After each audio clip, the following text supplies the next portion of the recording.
Mes chers frères et sœurs, la lumière, la joie du temps pascal, quelle merveille. Dans le temps pascal, la première chose qu'on a faite jusqu'à dimanche dernier, c'était de poser cette question. Vous y croyez vraiment à la résurrection de Jésus? Et donc on voit comment Jésus veut attester le fait de sa résurrection. Authentique et incroyable. Les apôtres étaient tous joyeux, mais certains eurent des doutes. Et Jésus leur dit, mais venez, touchez, mettez vos mains, donnez-moi à manger, je ne suis pas un fantôme. C'était l'évangile de dimanche dernier, il y a 15 jours, celui de Thomas. Puis voilà, c'est un premier temps sur lequel l'Église insiste beaucoup pendant le temps pascal, comme Jésus lui-même a beaucoup insisté. Et nous aussi, c'est une chose que nous devons faire dans nos paroles, attester le fait de la résurrection, parce qu'en fait, c'est le centre de l'histoire du monde entier, de l'univers, de toute l'humanité. C'est le jour unique, dans les milliards de jours, il y a un jour, le jour que fit le Seigneur. Évidemment, par derrière, il faut poursuivre notre réflexion et notre méditation. Et donc, dans la suite du temps pascal, voilà où nous en sommes maintenant. C'est quoi ton rapport avec Jésus ressuscité? Tu sais qu'il est vivant en toi depuis ton baptême. Quel est ton lien avec lui? Ta proximité, ton écoute, ton intimité, ton dialogue avec Jésus. Et c'est cela qui est le fond même de cette méditation, maintenant et jusqu'à la fête de la Pentecôte. On va aller de plus en plus à l'intérieur, de plus en plus intime avec Jésus. Aujourd'hui, si je puis dire, par boutade, nous sommes des petits moutons et il est notre pasteur, voilà. Ben, la semaine prochaine, c'est beaucoup plus fort, parce que la semaine prochaine, il dit « Je suis le cep et vous, vous êtes les sarments ». Donc lui, il est toute la vigne, non pas seulement le cep, il est toute la vigne, et nous, nous sommes les sarments avec les fruits qui sont offerts au monde. Ce sont les fruits de Jésus, de nous, ensemble, que le monde entier doit manger, ils doivent être offerts pour la joie du monde. C'est extraordinaire, la relation intime qui existe entre Jésus et tous ses disciples. Comme saint Paul dira, nous sommes le corps du Christ et c'est le sang qui coule aux artères et lui il est la tête et nous, nous sommes les membres. Le summum, ce sera dans 2-3 dimanches où on va nous faire écouter l'intérieur de la prière de Jésus. Vous verrez, c'est dans 2-3 semaines, ce jour-là on est perdu. Quand on écoute l'intérieur de la prière de Jésus, c'est trop pour nous. Et donc ça c'est le chemin du temps pascal. Moi, je le vois très bien dans la première expression de la deuxième lecture d'aujourd'hui. Voyez quel grand amour nous est donné, point d'exclamation, quoi. Et ça peut continuer toute notre prière pendant le temps pascal. Si Jésus est vraiment vivant, ressuscité, si Thomas l'a touché, s'il a mangé avec eux, si Dieu a fait ça pour nous, en ressuscitant Jésus et en nous promettant la résurrection, voyez quel grand amour nous est donné. Et on a l'impression que c'est cette méditation que nous devons faire maintenant dans notre relation à Jésus. Et voilà où il vient l'évangile du bon pasteur. Je suis le bon pasteur, je connais mes brebis et mes brebis me connaissent. Le premier point, aucun problème que Jésus me connaisse, ça c'est sûr qu'il me connaît très bien. Il me connaît bien mieux que moi évidemment. Le bon pasteur connaît ses brebis et ses brebis le connaissent. Alors qu'est-ce que je connais moi de Jésus? Ça fait 65 ans que je le suis et que je l'aime et que je le prie. Il m'a demandé de lui donner toute ma vie, j'explique son évangile tous les jours et tous les dimanches. Mais qu'est-ce que je connais de lui? Est-ce que je le connais intérieurement? Est-ce que je le connais profondément? Est-ce que toutes ces paroles sont devenues ma chair et mon sang? Parce qu'on m'a expliqué que lui, il était le Verbe fait chair, il était toute la parole de Dieu en chair et en os. Et c'est ça qui devrait se passer avec nous. Est-ce que la parole de Jésus, c'est pas tellement la connaître par cœur avec sa mémoire, c'est la connaître par le cœur, intérieurement? Frères et sœurs, vous savez que les gens dans la rue, ils lisent pas l'évangile, quoi. C'est vous qui êtes des pages d'évangile vivantes. Quand ils voient vos yeux, quand ils voient votre parole, quand ils sont à côté de vous, ils doivent en fait lire l'évangile. Voilà. Les chrétiens, nous devrions être des pages d'évangile en chair et en os, des pages d'évangile vivantes. Et donc il insiste là-dessus. J'aime beaucoup le verbe connaître, en fait. C'est pour ça que je dis que ça vient bien pour la visite pastorale, parce que la visite pastorale à Saint-Nizier, l'évêque, on lui dit, t'es le bon pasteur ici, il faudrait que tu connaisses Saint-Nizier, quoi. Alors, ça fait 15 ans que je suis évêque de Lyon, et je suis venu 20 fois, 30 fois ici, jamais pour une visite pastorale. Restez une semaine et écoutez les gens, tout ce que vous avez à me dire, tout ce dont vous avez besoin, toutes les suggestions que vous avez à faire. Et dans ce cas-là, Il y a un texte très beau dans mon petit missel qui dit le pasteur, il doit être les yeux de Jésus, la bouche de Jésus, la langue de Jésus, le cœur de Jésus pour toutes ses brebis. Bon, j'espère que je vais faire ça cette semaine. Vous voyez. Et en fait, mon désir, c'est que vous me disiez beaucoup de choses pour que j'arrive à vous connaître. L'inverse est vrai aussi. Il est normal que les fidèles connaissent leur pasteur. Et donc, que je me donne à connaître, que je réponde à vos questions. Ça a déjà commencé ce matin au petit déjeuner. On m'avait invité avec tous les pauvres du quartier. Et me dire, on veut vous poser des questions, on veut savoir si vous avez vu le pape, on veut savoir ce que vous faites, etc. En fait, je connais mes brebis et mes brebis, elles ont bien le droit de me connaître aussi. C'est le premier verbe. Dans cet évangile, il y a beaucoup de verbes qui me plaisent beaucoup. Le second, c'est si je les connais, alors je me donne à elles. Et je donne ma vie pour mes brebis. Oh, c'est une traduction un peu faiblarde. Quand on regarde le mot grec de l'évangile, là, c'est plutôt j'offre ma vie. Et c'est même le mot qui souvent dans la Bible est utilisé pour le sacrifice. Ma vie, elle est entièrement donnée et sacrifiée et offerte pour toi et pour vous. J'espère que chacun de mes frères prêtres ici à votre service peut vous dire cela avec la force de ce verbe donner. Je donne ma vie pour mes brebis. Ce que j'aime beaucoup aussi, c'est que nous sommes ici rassemblés dans l'église Saint-Nizier. Voilà, vous êtes là, vous êtes nombreux, vous êtes fidèles à cette église. Et Jésus dit, j'ai encore beaucoup d'autres brebis. Bon, c'est vrai que l'évêque, il peut dire ça ici. Je vous vois ici, mes frères, mes sœurs, vous les confirmons, je suis très content. Et j'en ai encore beaucoup d'autres que j'aimerais bien les voir ici. Où sont-ils? J'habite à Fourvière, vous savez.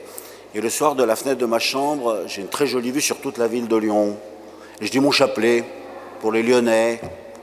Et souvent, j'entends la phrase que Jésus a dit à saint Paul, devant Corinthe, il dit « J'ai encore à moi un peuple nombreux, nombreux dans cette ville.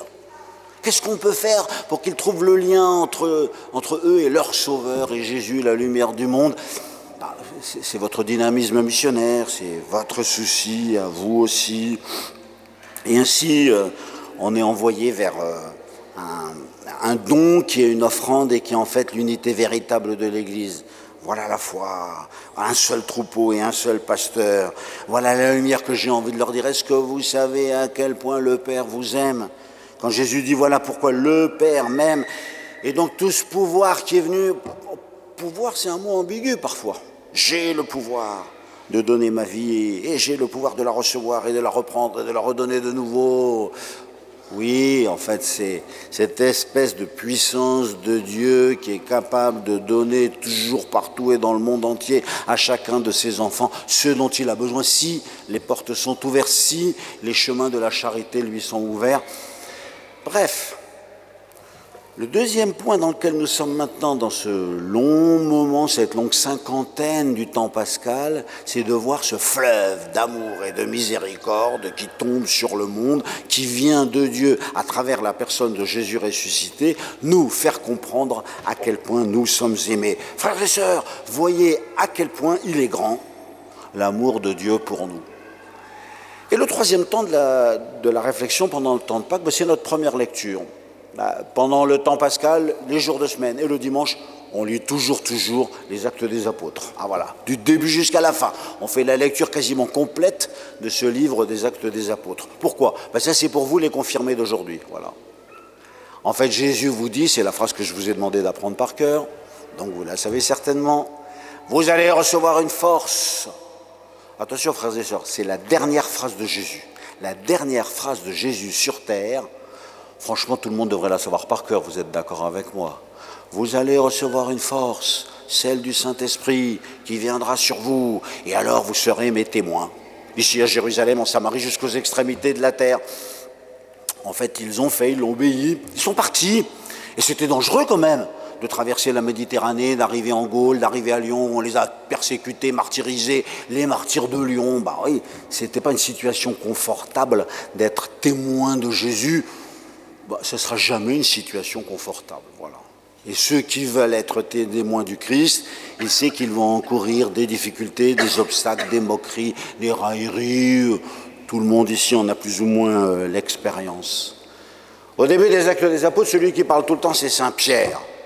On ne peut pas dire qu'il soit merveilleux, ce bonhomme, parce qu'il a trahi Jésus juste à la veille de sa passion, mais il est sûr malgré la honte, les larmes, il a pleuré amèrement. Il est sûr que la miséricorde de Dieu est victorieuse et donc avec une pleine assurance, avec une grande force, il dit la parole de Dieu. Ici, dans la lecture d'aujourd'hui, il parle, les chefs des peuples et les anciens, j'ai quelque chose à vous dire. Les autres, ils sont étonnés. C'est un petit pêcheur du lac de Galilée qui n'a aucune culture. Comment ça se fait qu'il nous parle comme ça, avec une telle autorité? Et Pierre parle avec toute sa force. Et il leur dit, voilà, la vérité du Christ. Et la vérité du Christ, c'est que c'était une pierre méprisée de tous. Vous l'avez crucifiée, vous l'avez rejetée.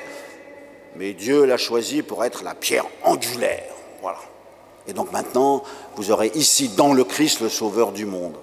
Quand les confirmants viennent chez moi, je dois dire merci d'ailleurs parce que c'est une belle relation qui existe entre l'évêque et les confirmants.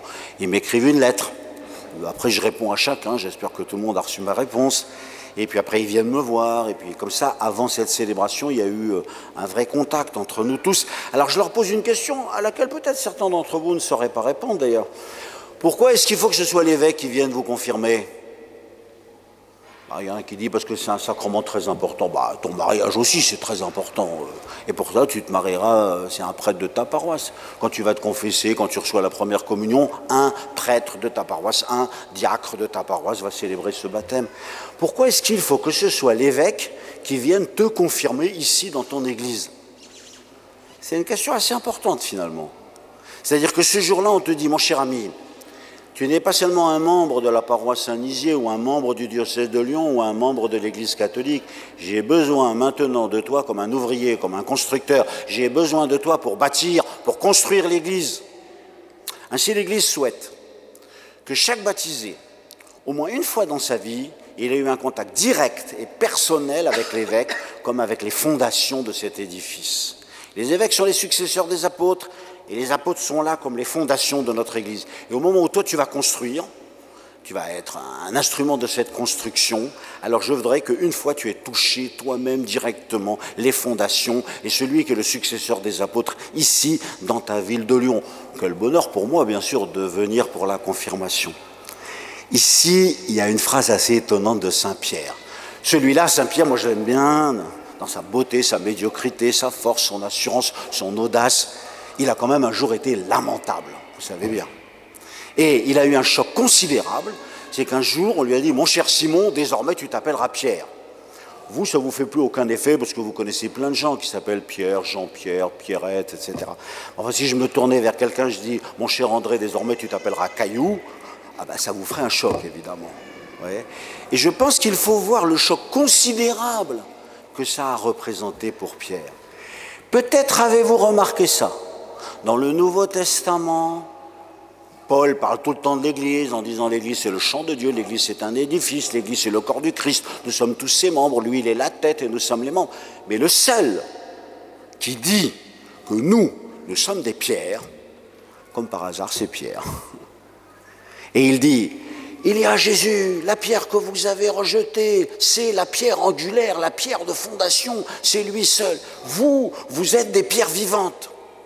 C'est extraordinaire, il a disparu. C'est lui qu'on a donné ce prénom, il a disparu dans son humilité.